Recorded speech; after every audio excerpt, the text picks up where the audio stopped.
Machita namaHotman, Kaizer Chiefs Betway Premiership fixture, Chippa United away at Nelson Mandela Bay Stadium, Wednesday 7:30. Kule video sojonga i-lineup ezobotshwa zii-coaches ze-Kaizer Chiefs uCedric Kazi noKhalil Ben Yusuf. Ndiphinde ndingene deep kwiChippa United uba kuse i-Kaizer Chiefs izodibana neteam enjani. Yintoni efuneka ilindele kwiChippa United, kwi-team ekule position ekuyo ene-coach ena-3 matches ifikile phaa. At the same time kule video ndizojonga ziziphi players ze-Kaizer Chiefs kule lineup ezizoba zizitixo kule match.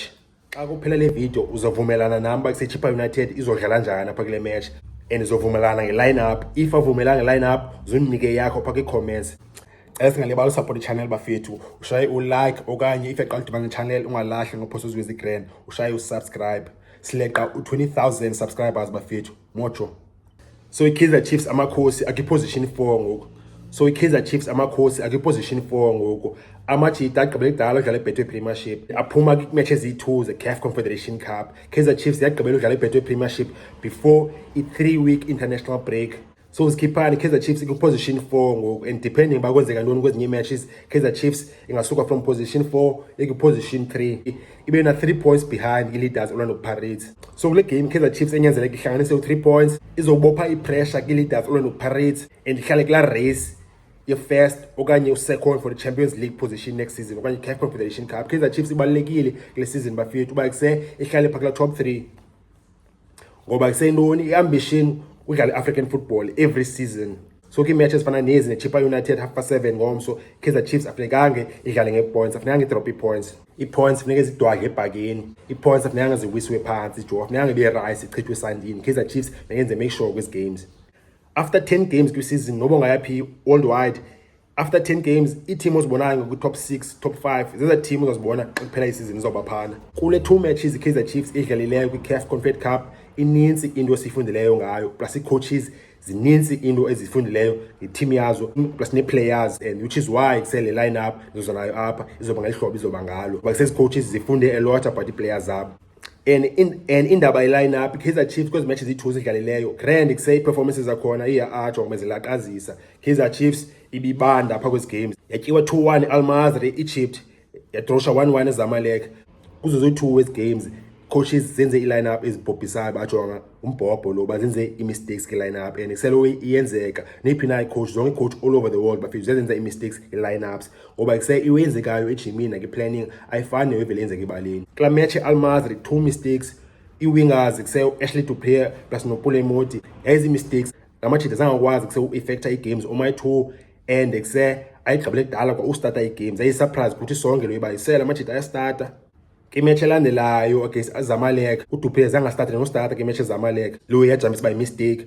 Pule Moti waphinde wastarta and abendistrike uba hey kuse uMoti uphinde wastarta but umjita watsalwa nge-half time after 45 minutes. Ntoni way i-mistake again nge-lineup. So kule match eChippa United ijambile uPule Moti akazustarta noDupré akazuphinda starte ngoba kuse umjita iZamalek zangaphinda afakwa as a sub kodwa lo muntu ebestartile kwi-game ebefore leyana. So la majita acoach Kaizer Chiefs bafethu balaqaza kakhulu la majita. Cedric Kazi plus noBen Khalil akucaci uba bajonge phi.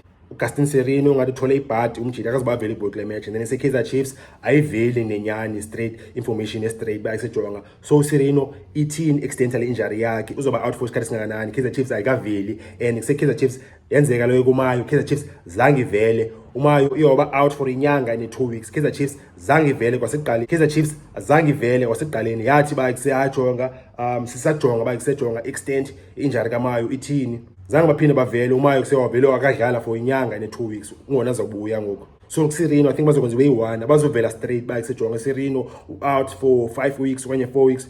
So ya Serino andiboni uba available for le match. Lilishwa futhi ngoba kusemjita bestartile against iZamalek, umjita wazibonakalisa uba kuse-hungry and kuse uza ne-A game level yakhe but kuse ngelishwa uthola injury. uBradley Cross naye uthola injury uphuma kwi-first half yala match kangena uPaseka Mako. So naye uBradley Cross le match noma uzayibukela eTV-ni umjita uzosheka eJozi. So enye i-change bafile ndiyibonayo izokwenzeka apha i-change yesine defense kuse uMiguel umjita u-under pressure ngoku kuse umjita sections ze-fans Chiefs umjita azumfili ngoku, and kuse i-team xa situation eso i-coach funeka iyiprotecte i-player ngoba kuse ngoku i-team i-desperate for i-results, and kuse i-team i-desperate for i-support from i-fans. Xa situation eso i-player i-remove ejo, and ise-Kaizer Chiefs inazo most central defenders ezi-ready, especially xa unazo central defenders ezi-ready ezi-fit for uba kuse mazidlale.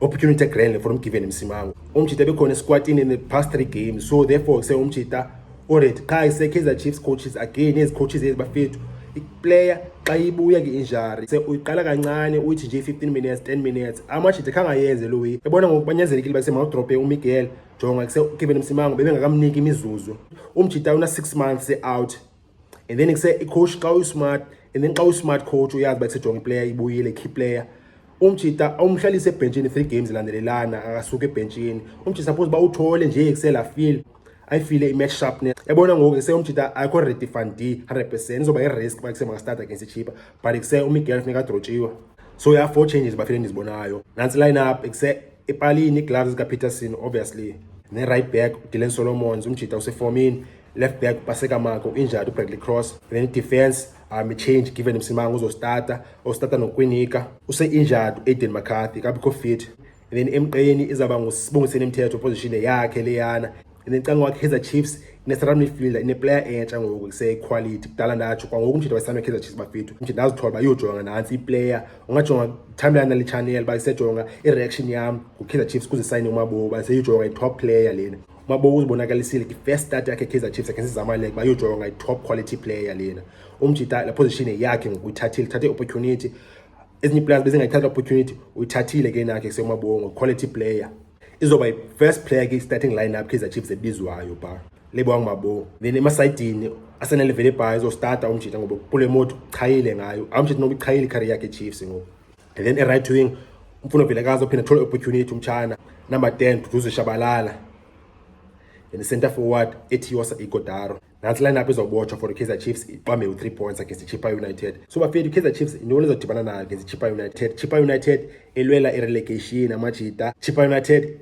i-rock bottom ise-easy isempundu kwi-Betway Premiership log la majita awine imatch eyi-1 qha isizini yonke i-14 matches Chippa United wine imatch eyi-1 batshintshe icoach kayi-2 coach esithathu lena ki-14 matches bavayisa uSinethemba Bhadela bafaka uLuke Amel wavaya ngoku kuvusa umuzi Vilakazi so i-team situation enjena izoza njani le team bafethu apha asizo expecta quality apha so expecta i-chaos apha thetha ntoni ndizacacisela basejonga thini iweza kwenzeka ngoku i-chaos ingeyo quality icoach isafika ngoku icoach ayikwazi uhlanganisa i-ideas zayo amachita wona uyimsebenzi abamenzayo ngoku basejonga kunqanda ibhola ngangena enethini kubo and sekukhawuleza basejonga bafaka ibhola kule yayinet la machita abazoba busy nge-style nge-structure yona way Chippa United izoyenza izoba aggressive izaba emotional amachita azofaka umoya oshushu amachita ngoba isentoni a-desperate i-players zizobaleka murtu i-tackles zabo amachita azoqina zivakale azolwela amachita zonke i-second balls alwela i-future yabo kwi-Betway Premiership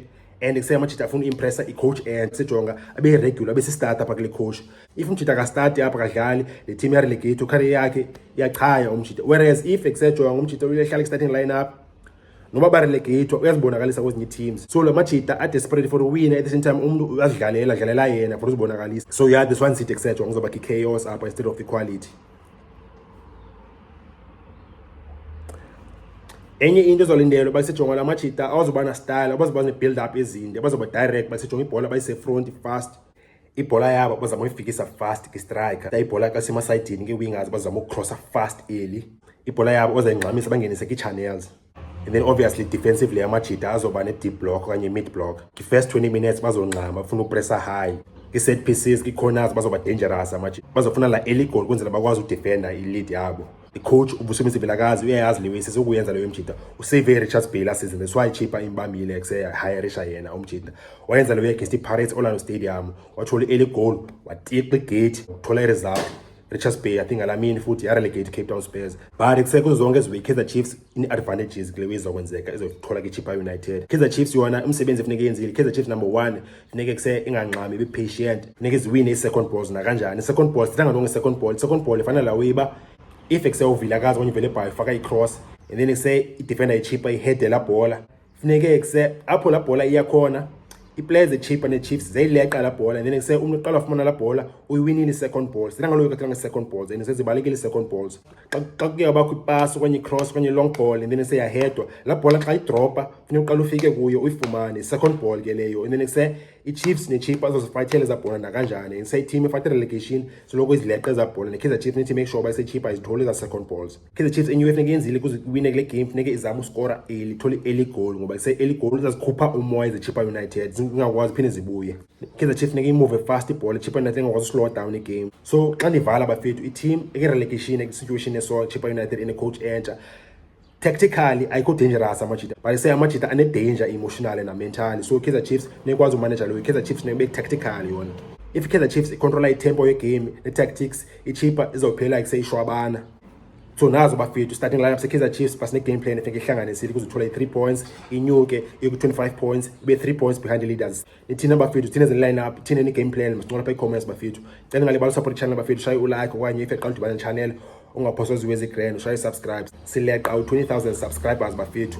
Mojo.